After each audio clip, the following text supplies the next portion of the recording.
Up next, from a Washington Center forum on American foreign policy, a look at intelligence and foreign policy in a speech by William Colby, former director of the Central Intelligence Agency. Welcome to the Washington Center and the seminar on American foreign policy, crisis and choices.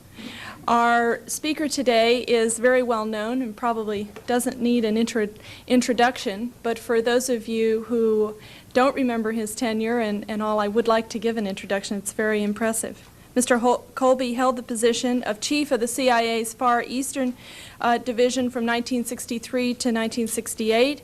He was Executive Director and Comptroller of the Central Intelligence Agency from 1972 to 73, and he was Director of the CIA from 1973 to 1976.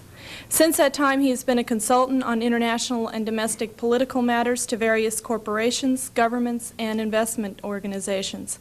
He's been a partner with Reed & Priest, a prominent New York law firm engaged in international law and other matters, and in January 1985, Mr. Colby became a member of the international consulting firm of Colby, Bailey & Associates.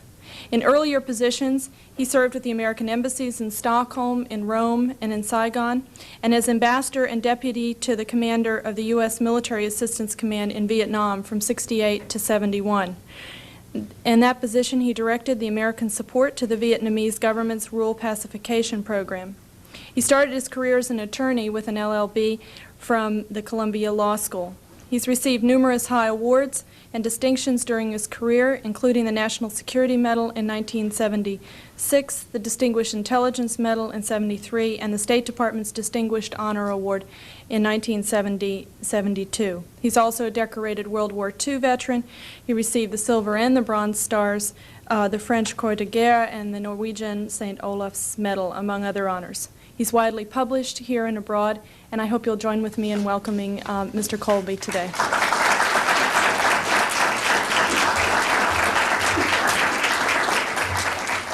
Thank you very much. It's a pleasure, and I apologize that all my intelligence experience didn't enable me to find a parking space until now. I think your studies here in Washington are all very complicated and deep and serious, and therefore your sponsors here wanted to give you a little bit of a break. So they thought they would introduce you to a real live spy. And already I think some of you are a little disappointed. He doesn't look much like a spy, you know, glasses, and gray hair. I mean, where's the cloak? Where's the stiletto? Where's the blonde? Isn't that what we get when we get a spy? That's the tradition of intelligence ever since Moses sent the first spy into Canaan, and they came back with our first economic intelligence report, which is a little dubious when they said that the land was flowing with milk and honey. I guess Joshua did as much for the profession as anyone. He sent 2 spies into Jericho, and they spent the night at the home of Rahab the harlot. And based on their careful investigations of the situation in Jericho from that particular vantage point, they came back and told Jericho that the people there were faint-hearted. So he decided he didn't have to attack the city. He marched around it, blew the trumpets, gave a great shout, and sure enough, the walls fell down. Now that is the tradition of intelligence. The spy who sneaks in secretly, gets the secret, brings it back so that the general can win the battle. Now, granted, I don't look like a spy. I've been a spy. I've jumped out of airplanes at midnight over enemy country. I've gone up the back streets of Central Europe and made secret meetings in little out-of-the-way apartments. I've gone through the jungles of Southeast Asia on paramilitary operations. So, all right, maybe he is a spy, but he still doesn't look like it. Now, why is that? I'll tell you why it is. It's because intelligence is different than that old image of the spy. And indeed, modern intelligence is a total change. There are still spies, yes, but the whole of intelligence is a much bigger thing, a much more important thing than the old spy business used to be. Now, there have been 4 major revolutions in intelligence, and most of them have occurred in the last 40-odd years here in this country.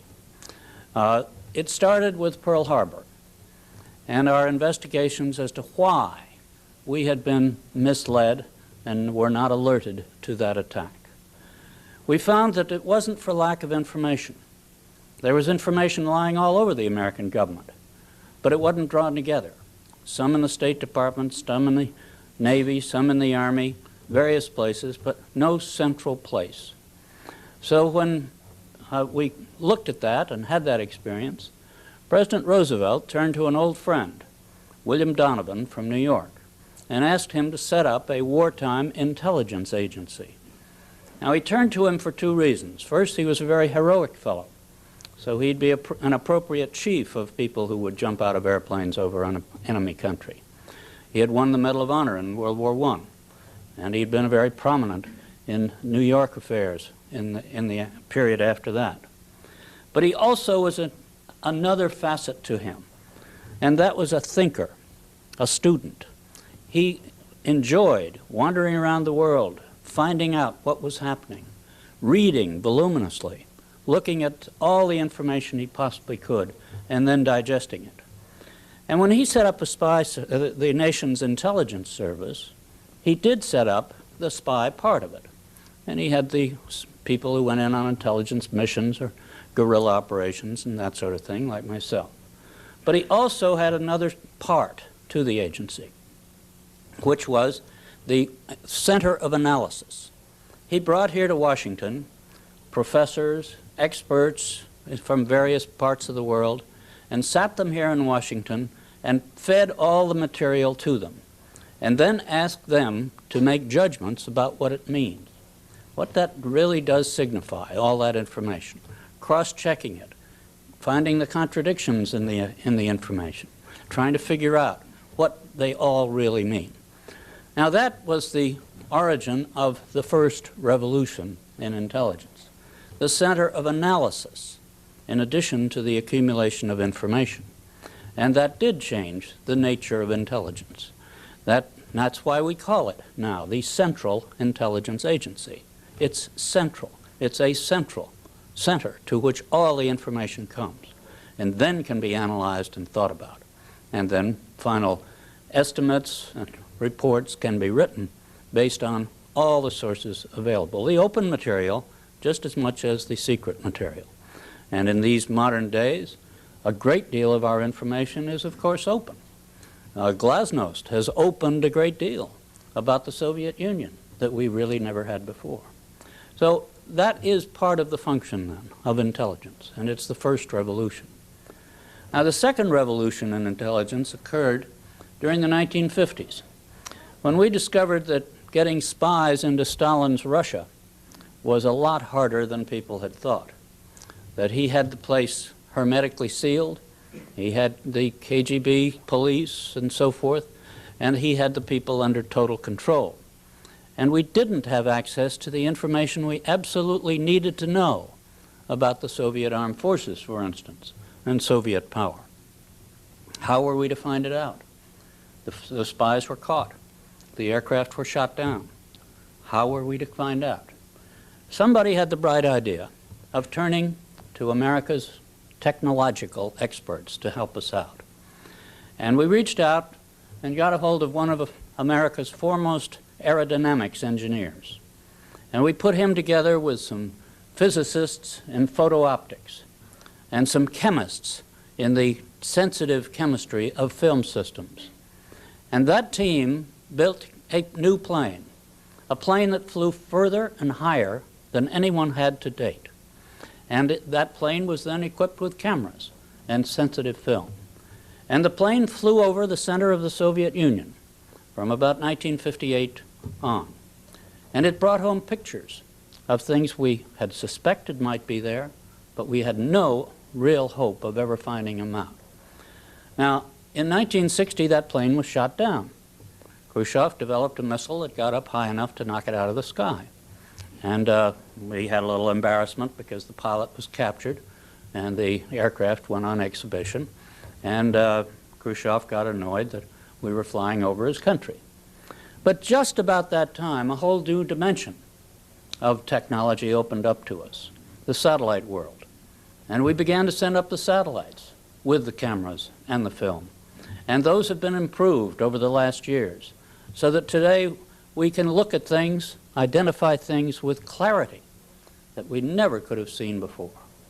We don't ask a spy to slink out of Hong Kong and work his way up through China with great danger and difficulty, and then try to tell us what's happening on the Manchurian border with the Soviet Union. Because we don't have to. We look down on it. We count the planes, we count the tanks, we count the units, the troop units. We see them move from time to time with a scope of information and a precision of information that no spy could have ever given us with any degree of reliability. And immediacy, too. We get it right away and not years later. Now, this has been a real revolution in intelligence. We now know things that previously we only guessed about. We can measure things, count things, and this has changed the nature of our intelligence system. Now, there's some things that the cameras or the electronics or the computers or the acoustics under the earth or the kind of sensitive systems we have working in the undersea to identify where submarines are throughout the North Atlantic. These kinds of systems can tell you where something is, in great part. But can they tell you what's going to happen, what people are thinking of? No. There you have to try to deduce it from their public statements, from their statements to their fellows that you managed to pick up and pass through a spy, or through sometimes just making a logical guess. Now, the nature of intelligence is like a jigsaw. And you've all played with a jigsaw. And you know that long before you put the last piece in the jigsaw, you can see the essential picture there. Now, every piece is helpful in building up that picture. But you can get the picture, you can estimate the picture, even if you don't have all the pieces. And that's the nature of intelligence. You pick up the little pieces, try to arrange them in the right way so that you then begin to see the larger picture that you don't know. Now, the technological revolution then added immeasurably to the amount of information that we have to work with to give us the basis for that kind of judgment about what's going to happen. Now, here in America, we made a third major revolution in intelligence. In the tradition of intelligence, the little spy service, and it's a small one, reported to the king or the prime minister or the president, and nobody else. And it was totally secret, off to the side in the government. And it was just something that everybody realized it might be there, but nobody asked questions. When I went into the OSS during World War II, and people asked you where you worked, you answered, for the government. And everybody knew that that was a signal that you were in intelligence, and you wouldn't tell them where you worked. And at that time, as distinct from today, people would just turn off and go to another subject and have another topic. Today, they will probe in and ask where in the government and all the rest of it in a rather nosy way. But in America, we adopted that same technique at first. We thought that the intelligence service should work for the president, and it wasn't anybody else's business. It wasn't the Congress's business. A few of the major leaders of Congress were generally informed as to what the intelligence business was all about, but they didn't hold hearings. They didn't ask questions. They just sent the money over and let us spend it for intelligence. And everybody thought that was the way it should be. Now, the problem is there was a growing contradiction between that myth of the old system of intelligence and the reality of modern intelligence. And perhaps it's best explained by saying that in 1960, Allen Dulles, our then director of intelligence, had the idea of bringing all these people together and putting them in a single building so that they could talk to each other. All the spy masters and the spies and the analysts and the scientists and all those people, put them all together so they can communicate. So he went up the Potomac about 5 miles out here, and he built himself a nice building with the congressional approval. They just handed him the money. He built the building, and it turned out to be a fairly big building. So when they finished it, they put a sign on the parkway, CIA, and thought that was quite normal. Well, there was a fellow living in the neighborhood who had quite a lot of influence. His name was Bobby Kennedy, and he was going to be the Attorney General, and he became, by the time they inaugurated the building, it belonged to to John Kennedy's administration. And Bobby Kennedy lived nearby, and he drove by this sign one day. And he said, came in, and he said, you know, this is the silliest thing I've ever seen. Here's a secret intelligence agency on a 4-lane parkway with a great big sign pointing to it. For God's sake, at least take the sign down. And we took the sign down. He did have quite a lot of influence. And for 15 years, we pretended that that big building wasn't there. Even though every pilot on his way out of National Airport used it as a checkpoint, turn left at CIA, because it was so obvious. Now, here was something where we were trying to live by the myth when it really couldn't work anymore. And there was a contradiction between the reality and that myth. Now, there was also a contradiction growing up as intelligence became more important to our country, because we have a Constitution which says that we divide our powers between the executive, the Congress, and the judiciary. And we don't give anything just to one. Each one has its role in governing our country and in running our government. And here, intelligence seemed to be an exception. So this was a contradiction. Well, sooner or later, that contradiction had to be resolved, just as the one of the size of the building had to be resolved. And this happened in the usual American way, with a lot of histrionics and sensationalism and arm-waving and TV cameras in the mid-'70s. And we conducted a great investigation into the 25-year history of CIA at that point as to what it had done, what it should have done, what it shouldn't have done. And in that course of that, it brought out a number of things that in CIA we had discovered, I frankly had discovered a couple of years before, had corrected, and had sort of sunk and said, let's forget it because they'll be exaggerated and sensationalized. But I did report it to the 2 committees of the Congress. But that didn't stop it. We were in the post-Vietnam, post-Watergate enthusiasm for attacking the authority and the government and so forth. And so we had a great year of investigations.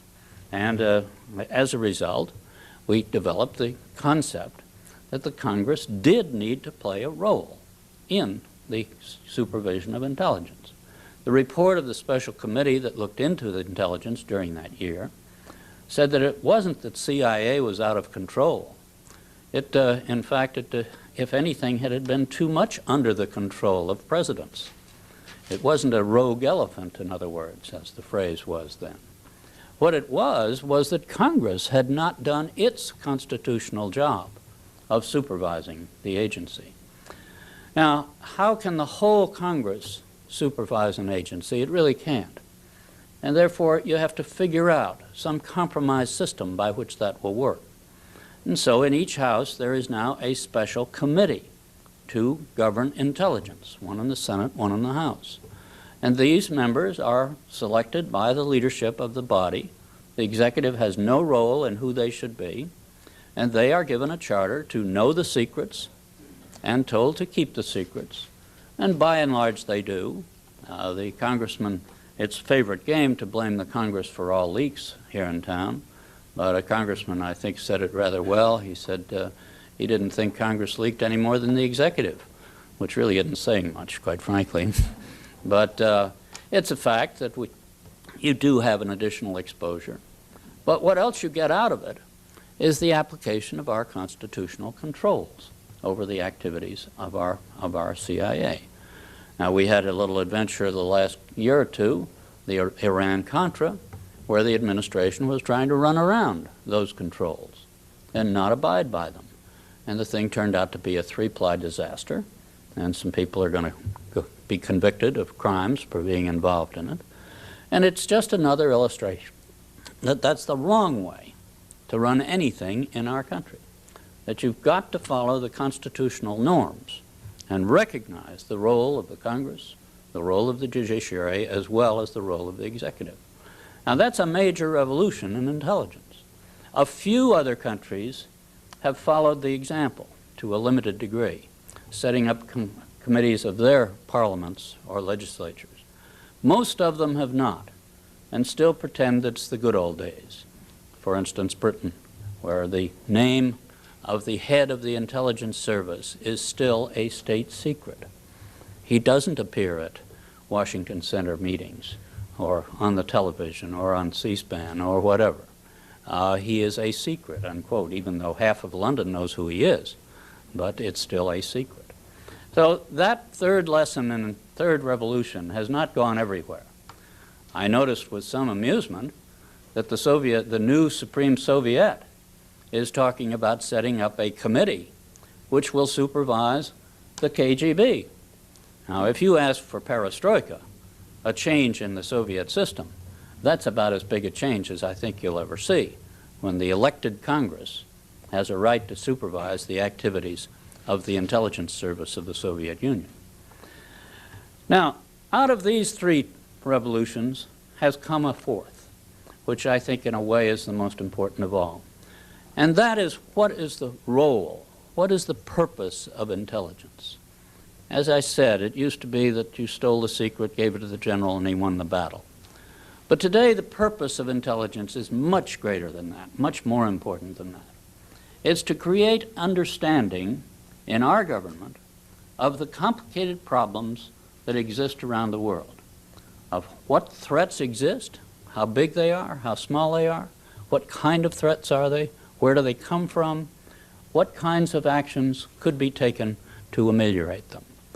Now, one of the major contributions, for instance, has been in the area of arms control, because for years we were unable to make arms control agreements with the Soviet Union because we couldn't be confident that they would abide by them, and we wouldn't know whether they did or not. But in 1972 we made an agreement with the Soviets not to have anti-ballistic missile systems in our two nations. There's a small exception. There's one limited area where you can have it in each country, but not to have a nationwide anti-ballistic missile system. And that was a conscious decision that we both took. We faced an arms race in these systems which would have left us both poorer and probably exposed us to more danger rather than less. And therefore we made that agreement. But we knew that we would be able to tell whether the Soviets abided by that agreement or not. And in fact, we have watched very carefully. And in fact, we are absolutely sure that there is no nationwide ABM system in the Soviet Union. Now, a few years ago, we found them building a rather big construction site in Siberia. And we watched it. We found it about a year after they began to build it. And we watched it, and it looked very suspiciously like a phased array radar, which is a portion of an ABM system. Now, the treaty said that you can build that kind of a system on the border of your country, facing out. But you can't have one in the interior of your country, because then you could use it to manage an ABM system. And if it's on facing out, it can't be used for that over your own country. But we looked at it, and it was in the wrong place. It was 1,000 miles inside the Soviet Union, in the middle of Siberia. And we called, after a year or so, we called the Soviets on it. We said, come on now, you're not allowed to build that. That's in the wrong place. And they said, oh, no, this is just a space tracking system. It really doesn't have it in for that. We said, baloney, I don't care what you call it. It's quite obviously going to have the capabilities of being an ABM radar. Well, no. And we finally, this became a major issue between us, because here was what we called a violation of the treaty by the Soviets. And in fact, it was. Well, we finally dragged down on it. And finally, the Soviets kind of gave up, and they said, "Oh, yeah, I guess it's not in the right place." And they invited 3 of our congressmen to go through it, just like this visit the other day in the Space Center in the Soviet Union. And these 3 congressmen went through this particular radar system, and they found that the cement construction hadn't even been finished. The electronics weren't anywhere in sight. They would take another 3 or 4 years. Now, this visit took place about 4 years after the beginning of the construction, about 3 years after we discovered it. You can compute that it would take them another 3 to 5 years to finish that system. Then you have to say, and it wouldn't be of any good if it weren't surrounded by ABM batteries that it could manage, which would take another 5 years to produce. So here we have a violation of the treaty, which our intelligence caught within a year of the construction beginning, year or so, a year and a half, something like that. And we then saw it. It was at least 9 or 10 years away from being a threat to the United States when we first found it. And during that time, we have negotiated with the Soviets. They have now stopped construction on it. They have offered to tear it down if we will do something on our side that they say is also a violation. We say it isn't. We're a little bit of an impasse there, but meanwhile the construction is stopped. Now, people say, well, here was a violation. That's right. And we caught it. And we stopped it. Now, that's the function of intelligence these days, to provide the knowledge, the confidence as to what's going on someplace, to allow you to negotiate, to reduce the threats to your country, rather than build up arms to replace them. Now, under Mr. Gorbachev recently, he's opened up a great deal of information about their military, and we previously did not know. But more and more what we learn, we already knew, because we knew the size of the units, the numbers of tanks, and all the rest. But this kind of intelligence today allows us to negotiate, allows us to make treaties, to solve problems, rather than to have them fester and explode into violence. And I think that's the real purpose of intelligence, to understand the Islamic fundamentalists. And understand doesn't mean sympathize. To understand where they're coming from, why they are that way, because then you can maybe figure out a way to negotiate with them. Whereas if you just see them screaming in the streets, you really sort of give up on the idea of negotiating. There are various other ways in which intelligence can help you. Aside from the understanding, aside from the old facts of how big are the enemy forces there, what kind of assistance goes to Nicaragua from Cuba, from the Soviet Union to Cuba, you can even begin to negotiate on some of those problems. We have seen a withdrawal of the Soviets from Afghanistan. We can watch that and see it. We have seen a negotiated solution in Angola, which we hadn't believed. Intelligence has made its contribution to all of these. So the function of intelligence today, then, is this understanding and this development of greater confidence, not necessarily trust, just confidence that you know what may come in the future. Now, there is another part of intelligence which we call action, covert action, and that is secret activity in some other country aimed to produce a political or even paramilitary result there. And this is what most of the publicity runs around and most of the arm waving is about. And people look back on various mistakes and failures that we had in the past. The Bay of Pigs is the most famous one, when we supported a group of Cubans to land on the beach of Cuba to try to liberate that country from Castro in 1961. And it failed. And it was generally considered a terrible thing to have gotten involved in. But on the other hand, if you think a little bit about what happened about 14 months later, 15 months later, in October 1962, when Khrushchev put nuclear missiles in Cuba secretly, with the idea of unveiling them someday and having it clear that they threatened the entire United States, except a few miles of forest up in northwest Washington. And I don't mean D.C., I mean the other one. And to create a shock effect and to secure an enormous threat to the United States. Now, we discovered that at the last minute, just barely. Our intelligence identified it. We took pictures of it. We knew about it.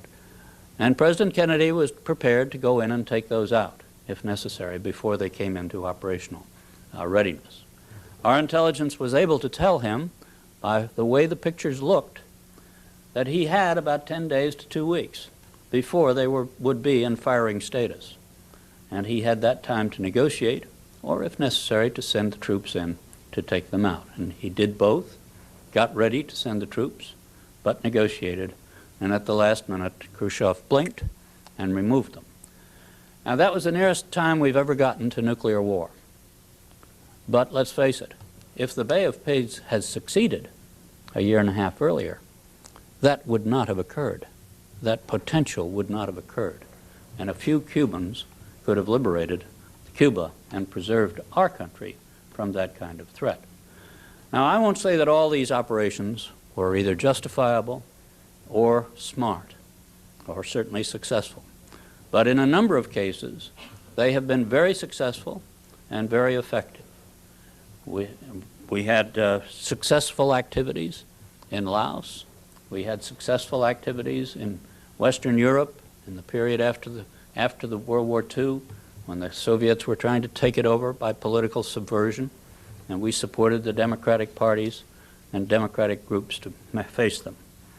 And most recently, I saw a statement by Judge Webster, who is the present head of CIA, that CIA had devoted the large number of less than 100 people to support the Mujahideen in Afghanistan. Now, 100 Americans managed to create the first time the Soviet Union has been defeated in the recent years. It's quite a step. 100 Americans, not 500,000 soldiers marching around with their guns and planes and tanks, but 100 CIA people funneling assistance and support to the Mujahideen, the rebels against the Soviet occupation of Afghanistan. Now, I think that is the kind of action that can take place through covert action. It doesn't need to be covert, then it shouldn't be covert. We now do things in public through independent organizations that we formally set up and even ran as covert operations at one time. Radio Free Europe, Radio Liberty receive open appropriations from the Congress every year. They're run by an independent board appointed by our government, but they are an independent board. That's the way they run. Now, they were started by CIA, and we pretended that they were funded by private contributions, because at that time it was felt that a government could not be associated with saying the things that the Radio Free Europe and the Radio Liberty might be saying. Since that time, we've become more sophisticated. The Soviets have become more sophisticated. They don't even jam Radio Liberty anymore. That's a step in the right direction. But the fact is that there are some things that do have to be secret. There are reasons sometimes for the secrecy. Those people who helped in Nicaragua helped through a certain country. That country doesn't want to be officially admitted as helping, and therefore everybody discreetly doesn't mention which country is doing the helping. And yet everybody knows it, of course, but it's just a polite way of not embarrassing the people who are helping us. And that's why we have to run it as what we now call rather an overt-covert operation, which is a little contradiction in terms. But those kinds of operations will be around. They've been around since the United States first started its war for independence from the British, and they will be around for a long time to come. They need to be controlled by our government and by our Congress, and they are. But these are the changes that have occurred in intelligence over these years. Intelligence now plays a central role in the formulation of policy. When the National Security Council meets, the Director of Central Intelligence opens the meeting with a briefing on what they're talking about. What is the situation in country X, and what does it look like is going to happen there? After he speaks, the National Security Advisor to the President then says, now, Mr. President, here are the options your staffs and the departments have figured out for you to do about this situation. Some are military, some are economic, some are diplomatic, various kinds. And then there's a discussion by the Secretary of State, Secretary of Defense, the other people there. But the intelligence is the base for the discussion. And that is the role of intelligence today in the American government. Thank you very much.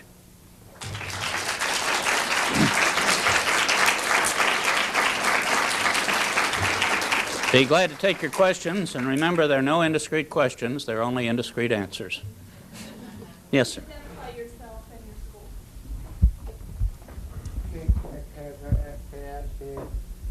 school. What is the current policy towards the People's Republic of China? Is it still wait and see?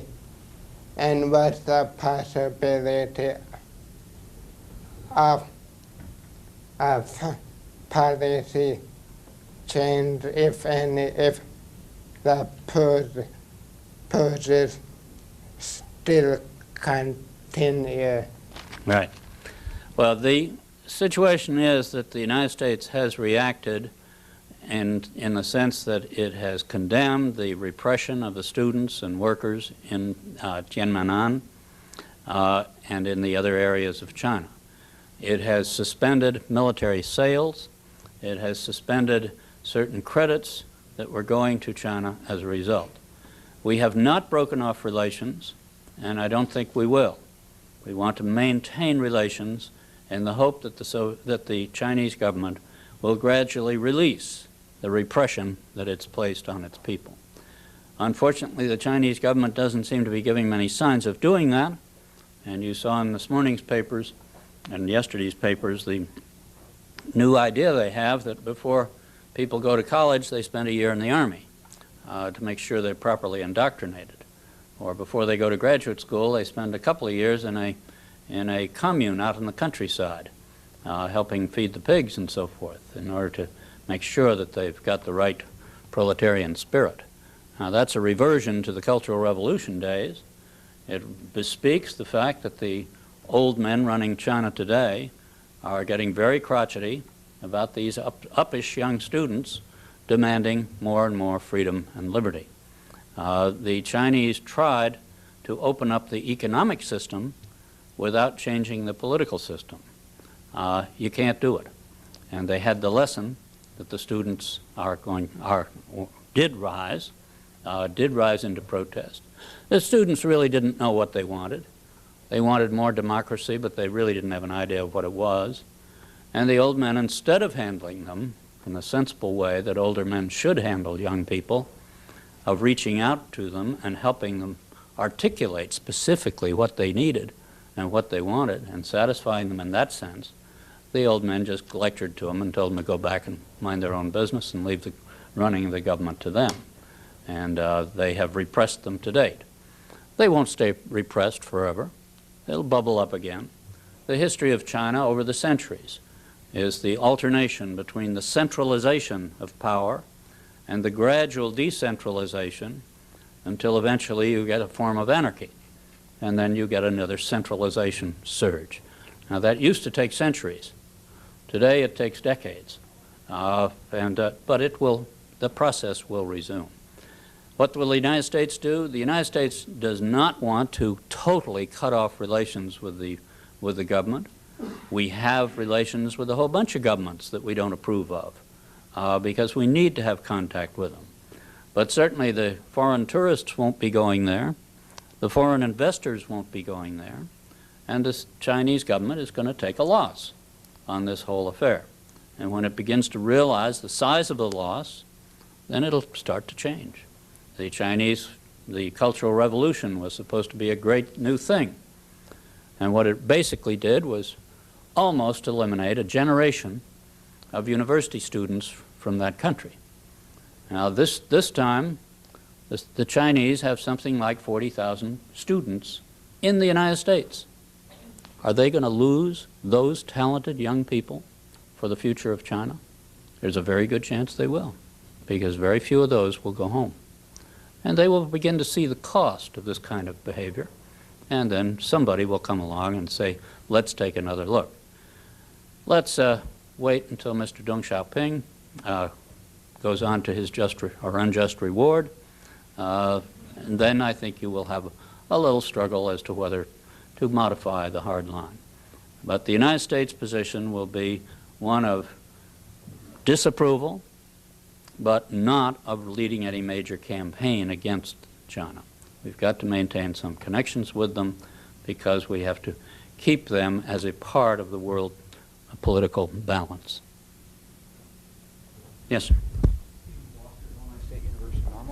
In your book, Honorable Men, you mentioned after the Tet Offensive and after the Phoenix program was over, how you rode around a motorcycle near the ancient city of Hue and how essentially the Viet Cong were wiped out. Do you think with the cutoff of funds in '74, if they had actually been, the funds had kept coming, do you think that the Republic of South Vietnam would exist today, essentially?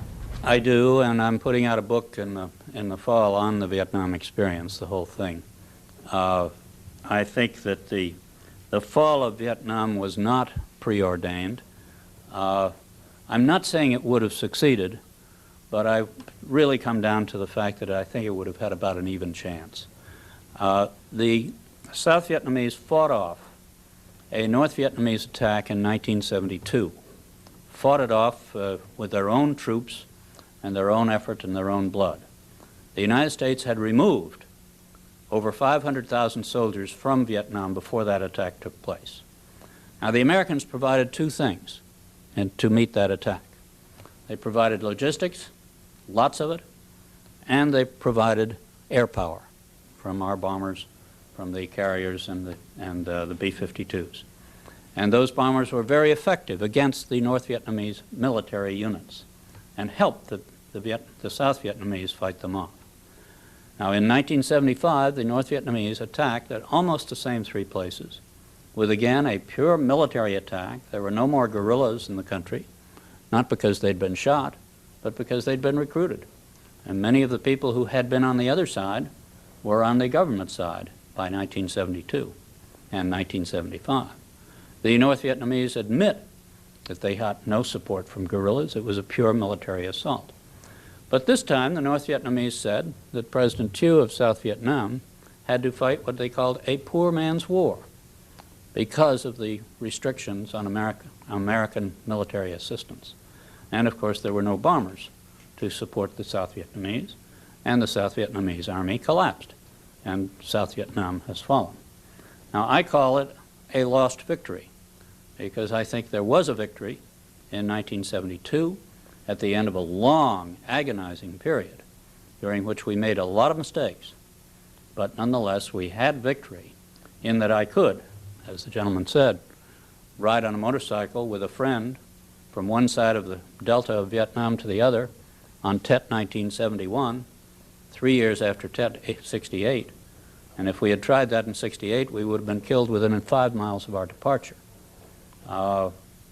We had changed the situation, not by shooting the enemy, but by turning to the people of South Vietnam, giving them the means to defend themselves. We distributed over 500,000 weapons to the villages of Vietnam, not to the police or military, they had their own, but to the villages. And in the village, the young people of the community would stand guard 1 or 2 nights a week, unpaid, and they were required to do it by their community. But they stood guard. They weren't very good soldiers, but they were a guard. And the enemy did not have the free access to the community that he did before. And that changed the nature of the countryside of Vietnam. So my answer to the question is yes. I think the really agonizing problem is that the North Vietnamese won the war, but they have lost a victory also because of the disaster that they have brought upon South Vietnam. The economy is a shambles. They've been invading Cambodia. They're total failure of government, and they've had a total failure. Meanwhile, the neighboring countries of Thailand, Taiwan, Korea have become spectacular success stories in the growth of those countries in these last years. And the Vietnamese, as we are seeing in our schools today, are every bit as smart, every bit as energetic as the Koreans and the Taiwanese and the Thai. And they would be another, quote, tiger of East Asia if they were still independent. Yes, sir. So you Thompson from Indiana University of Pennsylvania.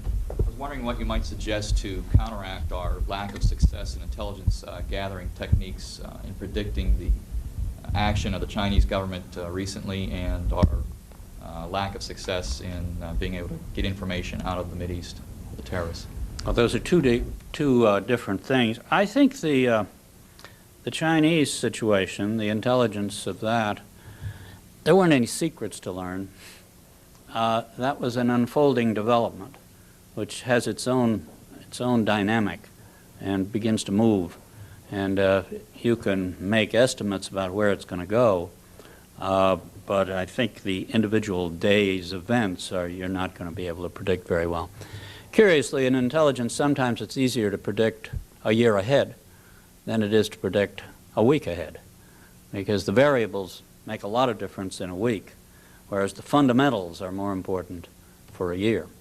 I think we have known for a long time that the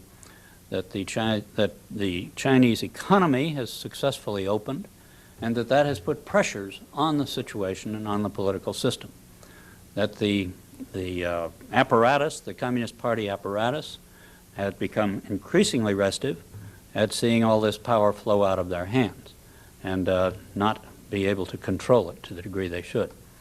They wanted to, rather. The role of the students was not as predictable, although students have played that role in China on many previous occasions. So the possibility of, I think it was generally thought that China would have to change, would have to open up, that the economy was forcing the political system open. Now, what happened was that they went a little too far, and the old men repressed them.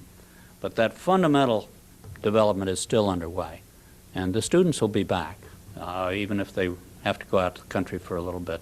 They'll still be back, pressing for a greater opening. Unless the regime tries to control the economy again, in which case they'll break it, and it won't work. But I think there's not too much to criticize about the estimates in China. I don't think you can write a scenario for a country. I can't write a scenario today for what's going to happen to Mr. Gorbachev. I can identify that there are lots of strains there, but how it's going to balance out, I really can't make much of a prediction with any surety. The Middle East is a different subject. There you have terrorist gangs. They are tough to penetrate. They are ideologues. They are fanatics. They are small, generally. They operate in secrecy, in great secrecy, with very strong discipline over each other. Now, you're not going to let ask a James Bond to go in and find out where our hostages are. He isn't going to get off the dime. What you have to do is find somebody in that society who is sufficiently unhappy with its abuses, with whatever, that he will talk to you. Now, how does he make contact? How do you make contact with him? How do you maintain communication? It's a very tough subject, very tough. It's not something that you do in a short time. You have to build it up over the years. You have to build up the intermediaries, because you won't have a direct meeting between a fellow like that and an American CIA officer. You'll have to go through half a dozen intermediaries. Now, that takes time. By the time you go through the intermediaries, the hostage has been moved. We ran a raid on a POW camp in North Vietnam, and we found that the prisoners had been moved shortly before. These are the problems of this kind of intelligence. You can still do some. We did manage to get one of the people we were interested in to take a trip over to Cyprus and to go out for a day of boating. And the boat just happened to go out of Cyprus territorial waters. And there was a great big American carrier looking right at it. And they picked this gentleman up and put him in the brig and brought him back to the United States and put him in jail. Now, that was a pretty good operation. Nobody's laws were violated. He went out into international waters. We had a warrant out for him, and we got him. So you're not helpless. Terrorists can be beaten. It's not easy, but really when terrorism gets serious, I think it's going to get suppressed. That's been its history. Italy The Red Brigades murdered the Prime Minister. The Red Brigades are gone by a combination of good police work, good intelligence work, the support of the population against these people. The Baader-Meinhof group in Germany, which had a lot of people terrorized, is gone by some very good work done against them. But they can be defeated. But it's a tough racket, and it's a dangerous one, and it requires a lot of people to work on it. Yes, sir. My name is Steve Webster from Indiana University in Indiana. My question concerns what you just said. Granted that our electronic intelligence capability is very good, it's very effective, yet for all of our satellites, again, we have not been able to locate the hostages or do any sort of effective groundwork. And I was wondering if you could comment on the trade-off between human intelligence and electronic intelligence, and maybe we are emphasizing electronic intelligence too much, or conversely, maybe we're emphasizing human intelligence too little. This is always a little tension between the two, naturally. The electronic stuff obviously costs an awful lot of money. Put satellites up there, I mean, you're talking about billions of dollars. I sometimes kid that it cost us billions of dollars to learn about the Soviet Union, what they get for a subscription to Aviation Week here. So be it, we have to spend it. The human intelligence is not a substitute. You use both. And to a degree, you can have them help each other. They can be used in tandem on a target. The human intelligence is expensive also. It's expensive in staffs, it's been expensive in training, in language training, cultural training, all the rest of it. It's very difficult in terms of adequate cover for our people. You don't go abroad with an initial CIA on your hatband. You have to have some other ostensible reason for being there.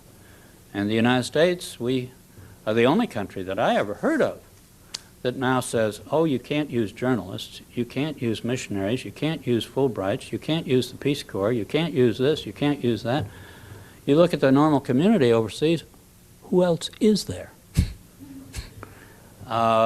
So it's a tough racket, and I think it requires, as much as anything, a toughness of spirit by us, that we're willing to go into these things seriously and for a long term and hard at it. And don't cut the budget just because everything's quiet in that area one day. Keep it up. Keep people learning Farsi. When the Shah was in, did we have enough people studying Farsi? No. It's a very expensive proposition. You have to have them both. You can't do without one, you can't do without the other. And it's just a matter of, in some areas you can get a lot more with the open approach and even with the agent. In some areas you need a very heavy technological effort in order to get access to it. Yes, ma'am. Hi, my name is Laura Schneider from Ramapo College of New Jersey. I'd like to know if you could talk about possible career options in the CIA. Mm-hmm. Sure. There are essentially 4 careers in CIA. The one is the scientist, technology, electric engineers, people like this, who work on some of these fancy new systems and the more delicate machinery, photo operations, photo interpretation, all that kind of thing. There are lots of those kind of technical skills that are needed. And there's a whole career path in the technical area. The second is the analyst, the student. And the student is largely going to be here in the Washington area. He's going to receive all the information about, say, India, and he's going to study it. And he's going to get to know it very well and know a lot about India, and then write reports about what's happening there and what's going to happen there, who's going to win the election, that sort of thing. And that's a career path. Now, obviously, the scientist area, you have to have those scientific qualities to get in.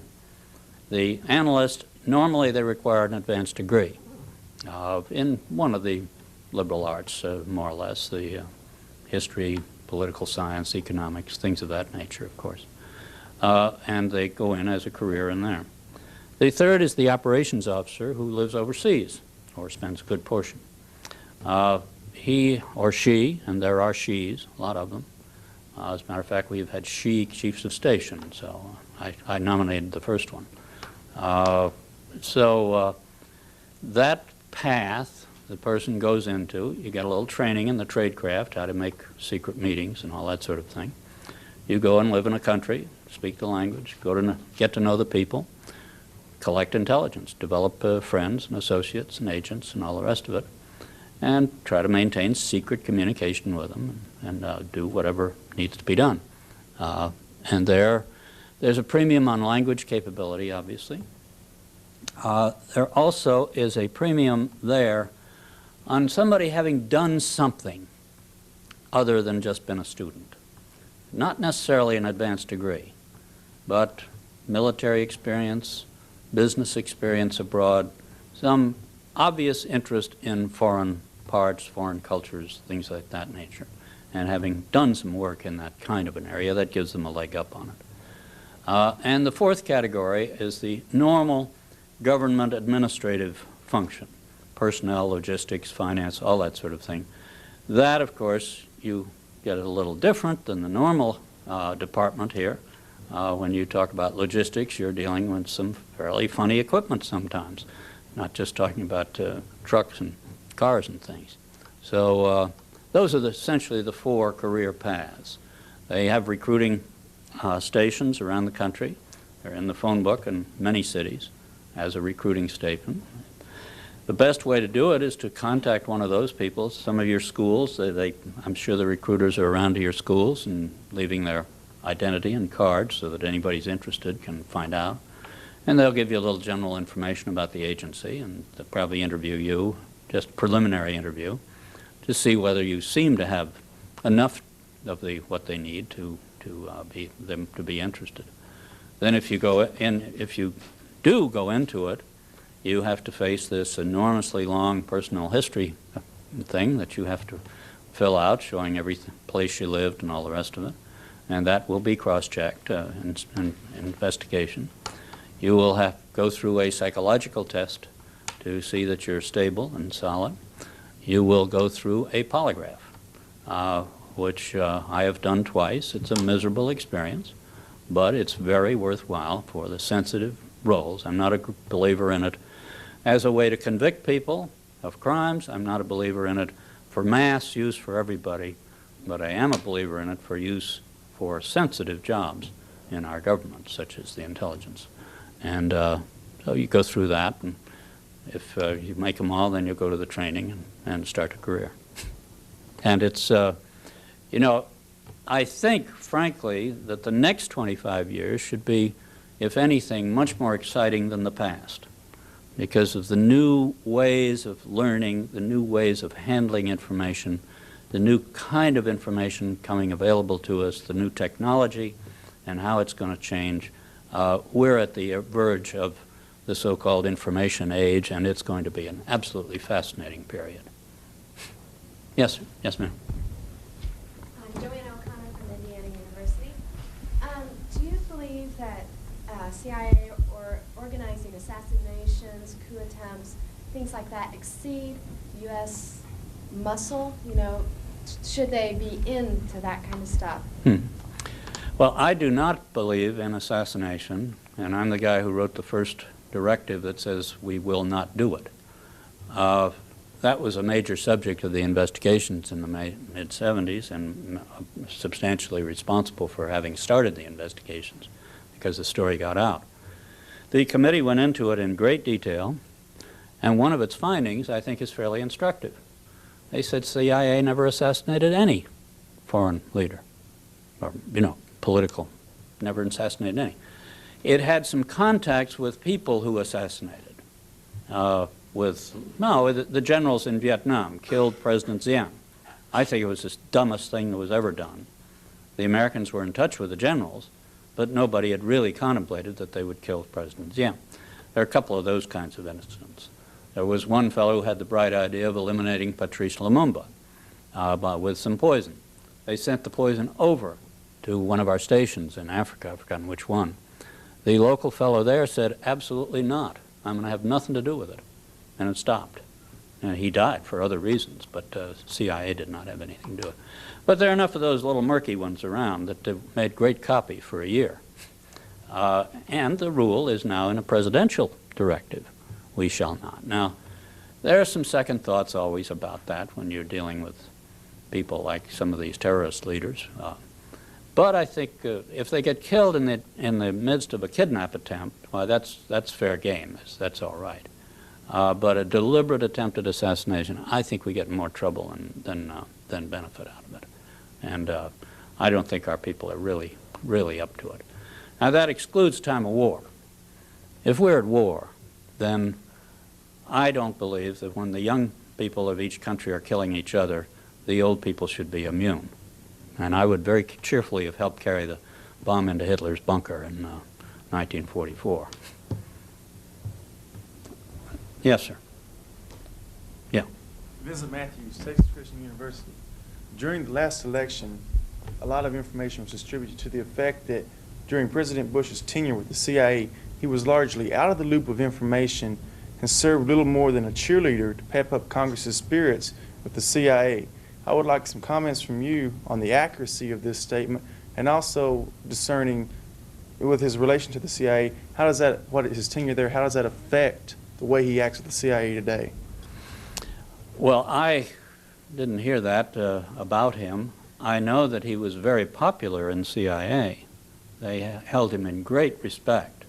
I don't think he was out of the loop at all. He was very much, very actively running the agency, traveled a certain amount to see its activities in various places, and certainly presided over it. I mean, that doesn't mean he did every little detail in the agency, neither did I, and you shouldn't.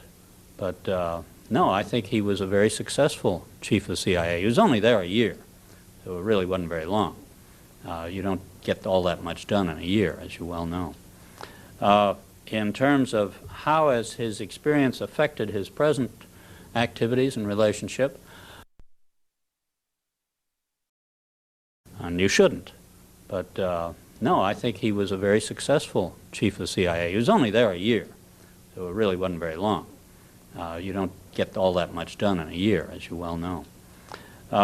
In terms of how has his experience affected his present activities and relationship, I think he understands the agency. I think he understands the value of it, and I think he wants to run it. He wants to make sure it's under control. He doesn't want it to get out of control. Now, President Reagan, of course, let things go on, and I don't think President Bush is going to let things go on. I think he's going to be much tighter. But, for instance, he did initiate a system by which every morning a CIA officer comes out and gives him the intelligence briefing. The National Security Advisor is there, but the intelligence comes direct from intelligence, not through the National Security Advisor, as other presidents have done. So I think he's aware of its capabilities. He's aware of its weaknesses. He said, we're not dealing with a full deck of information on the hostage crisis. That's true. I'm sure he's got pressure on them to do better. But no, I think he was very well regarded for the way he handled himself there. Yes, ma'am. Tracy Rich from the University of Oklahoma. I was wondering, with all the other countries becoming so advanced and catching up to the United States in technology, is the United States being stingy in communicating with other countries? And say, is Japan being stingy and giving us information also between different communications and technologies and new technological innovations? Any country has certain limitations on how generous they are with some very sensitive material. The Japanese really don't have very many secrets. They learned their lesson rather harshly. Their skill comes from just hard work and application, and they don't, if anything, they benefit from the exchange of information. They take a research development item and they turn it into a commercial product. While we have problems making that transition sometimes, and they busily do it. The Japanese have 25,000 people in the New York area. What are they doing? They're looking into American habits, the household habits, and then they design products for them. So the products sell very well. reliability, fit with other things, all that sort of thing. How is that intelligence? Yeah, that's intelligence work to try to understand what the market is. You know, we don't have very many people in Tokyo who speak Japanese who are studying the Japanese market. Otherwise, we discover that you can't sell big refrigerators in Japan because they fill up the whole house. I mean, it won't work. You've got to get small refrigerators if you're going to sell them in Japan, things of that nature.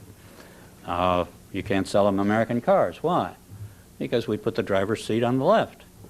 And in Japan, you drive on the left of the road, so you have to have the driver's seat on the other side. You're not going to sell left-hand drive cars in Japan. So it's that kind of market intelligence that certainly they concentrate on. In terms of restriction on the movement of sensitive data, we are the target of lots of attempts to penetrate our intelligence, our sensitive technological data. We have laws about exporting it, and we catch people every now and again cheating on the laws, and we put them in jail. All sorts of different technologies are under a restraint that they cannot be placed abroad. Now, sometimes we're inclined to exaggerate that. And there was a period in which we said, well, you can't export a calculator because it has a chip in it. Well, you can buy calculators all over the world. So instead of exporting American calculators, people were buying Japanese and French and German calculators. And that really wasn't doing us any good. Wasn't doing them any, wasn't limiting the spread of the technology to the other side. Government just released some laptop computers to go to the Soviet Union. Big deal. There are all sorts of high technology inside it. That's right. But if we don't release it, they'll get it anywhere, somewhere else. So you just can't hold back that information very long. Otherwise, you're going to limit your own capability of exporting. And that's the balance you have to argue through all the time. Yes, sir.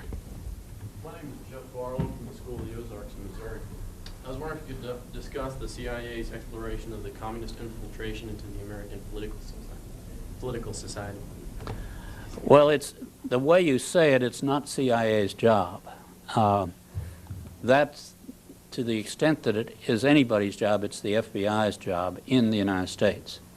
And they have to find a violation of law before they can investigate, really. They have to find some potential violation of law.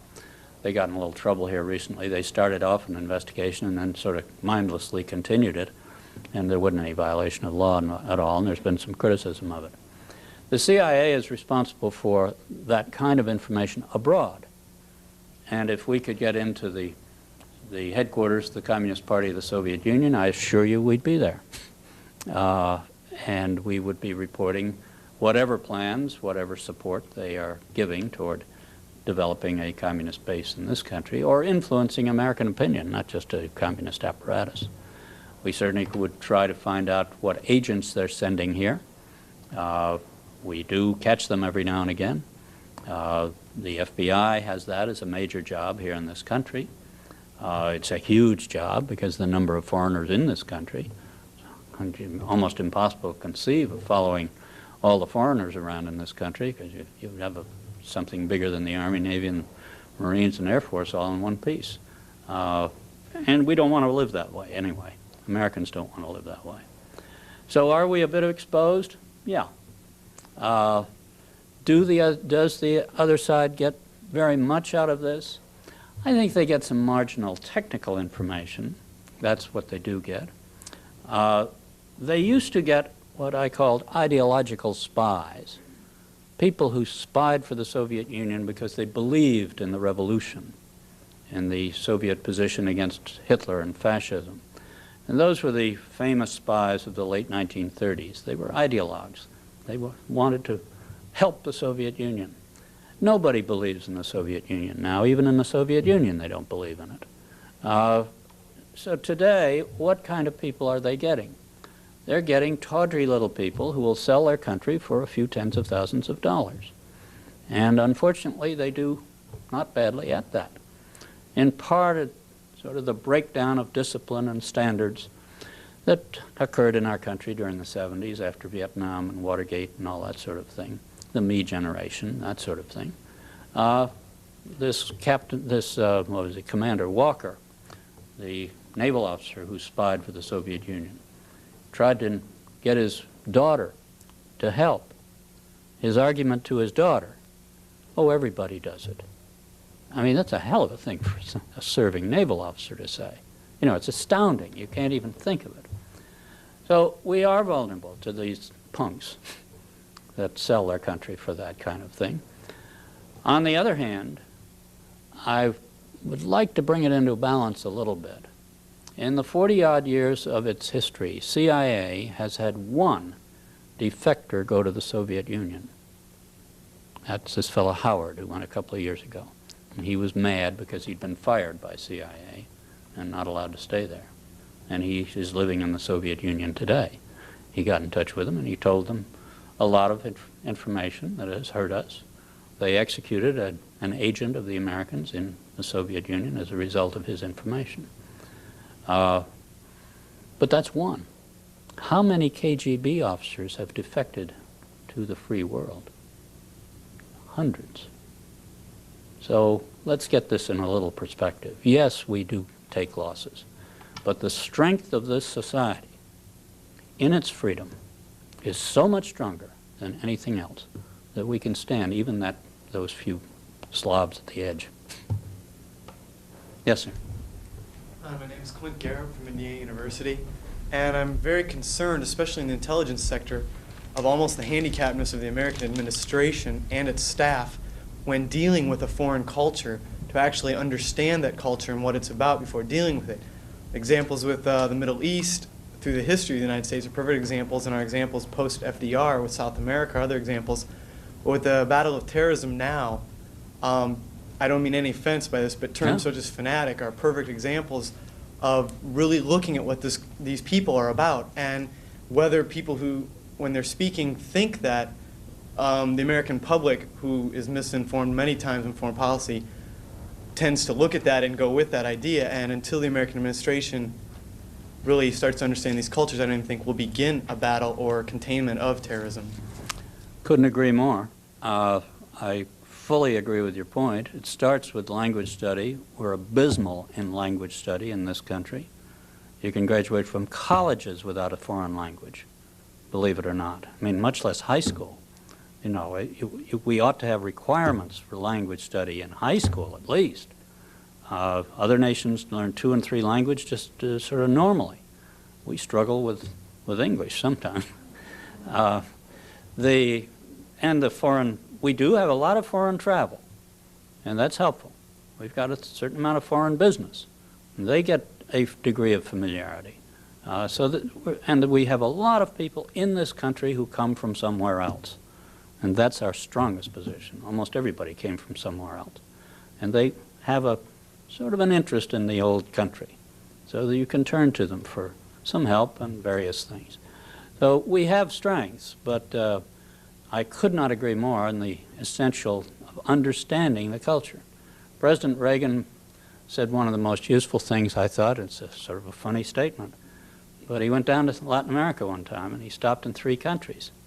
And he came back, and on his way back he said, you know, they're all different down there. Well, that's a brilliant step ahead.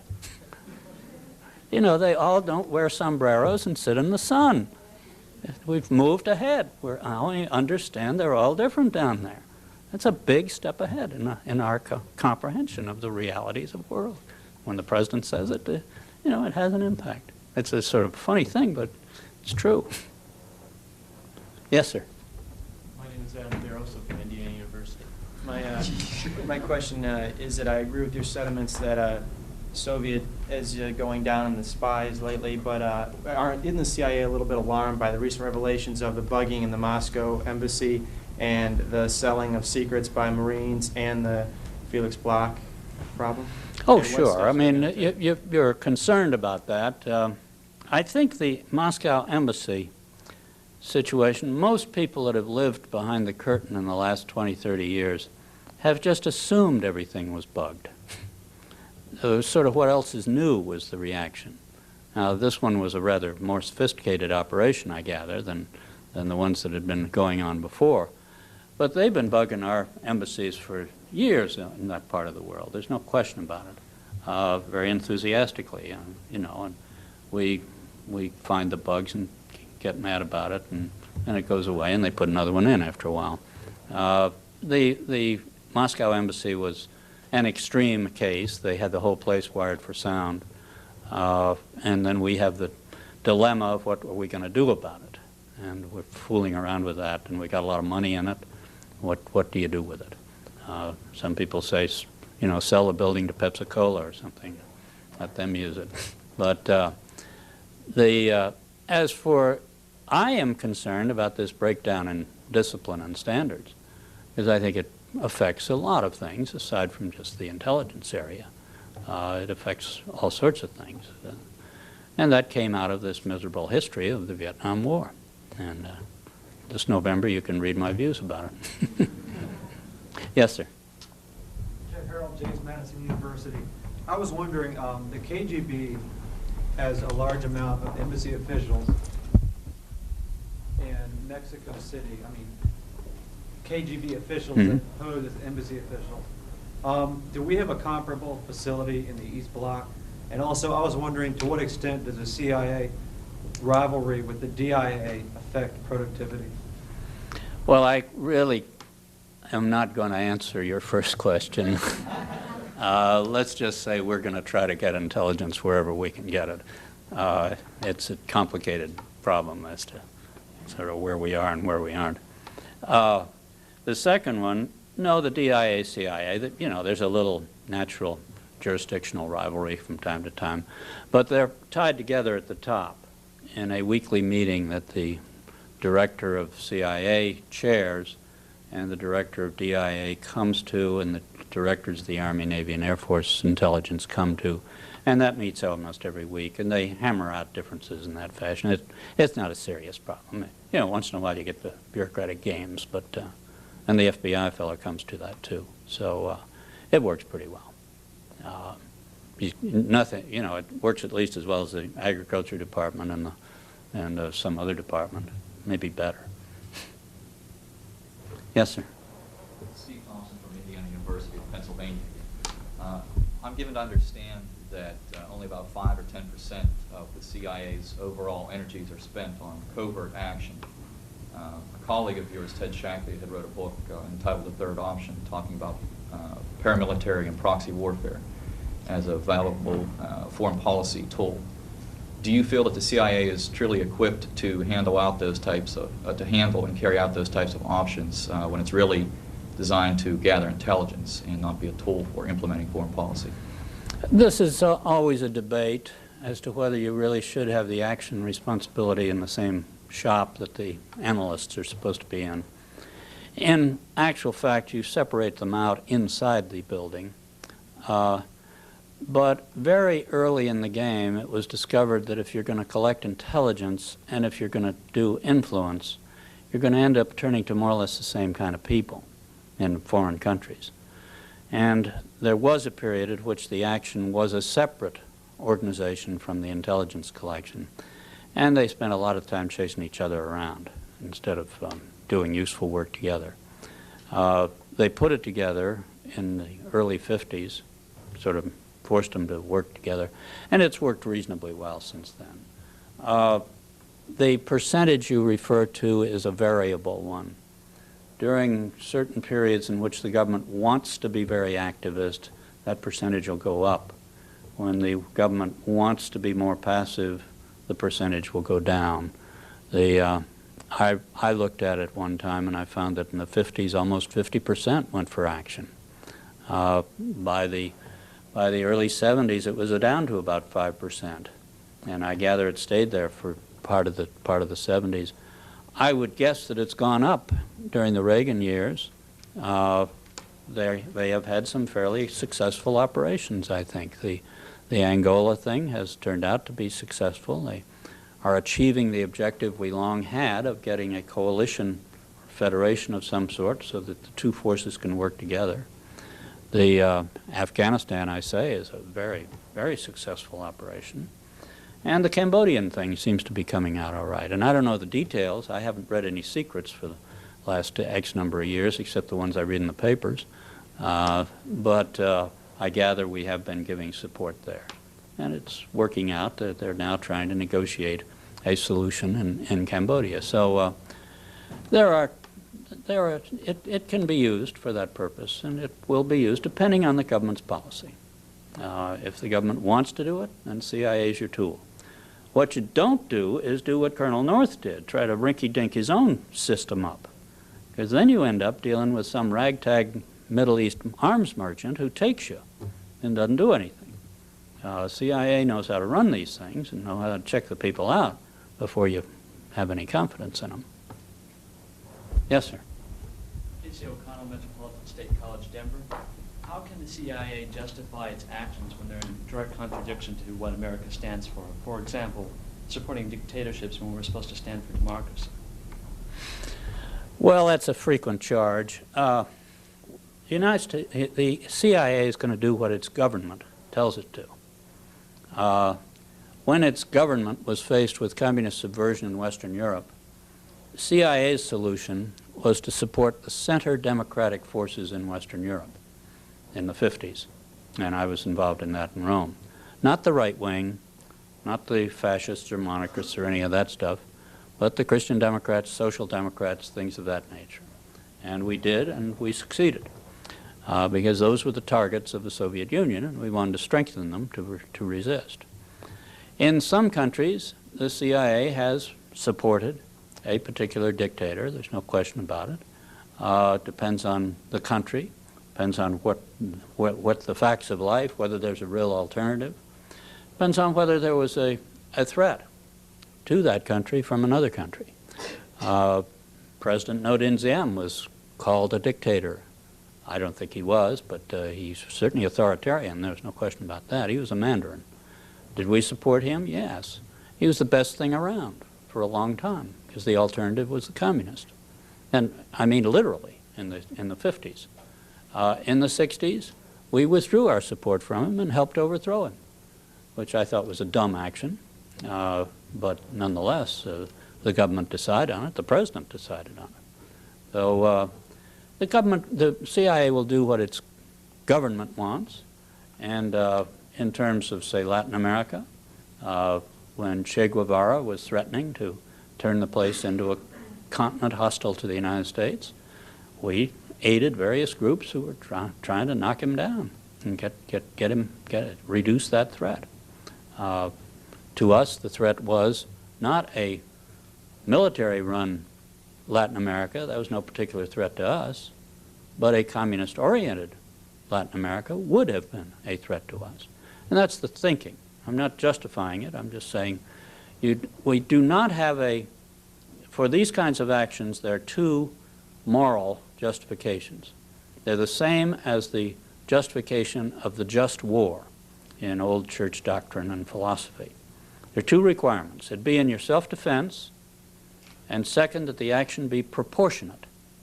Those are the two major requirements. There are a lot of other details, but those are the two major requirements. Now, if it's in your defense, you can help a friend, you can do it yourself, whatever. But you don't have a right to be a missionary, to change people. That's offensive. That's aggressive. Then your action has to be proportionate. You don't drop a nuclear weapon where you could help some guy become a political leader. It's a much less proportionate interference than military action, for instance. And I think this is what you have to look for. Is it truly a matter of self-defense, or are you, with pride, trying to force your ideas onto another country? Secondly, is your action proportionate to the problem, or are you excessive? And you can follow that through most. I won't say we're right in all the cases you apply those rules. Just ask the Mexicans. I mean, we stole half their country, and they're afraid we're going to steal the other half. So you're not going to justify every action, every war that America has been in as a just war, and you're not going to justify everyone as proportionate or in self-defense. And similarly, in the intelligence actions, you're not going to be able to justify everyone. But I think that's a good rule of thumb to use when you're judging them. And incidentally, the requirement that you explain it to the congressional committees is a way of getting that kind of judgment imposed on whether to go ahead with the program. Because it isn't just the President's offhand thought. It goes through the American government and its procedures. And if the committee accepts it,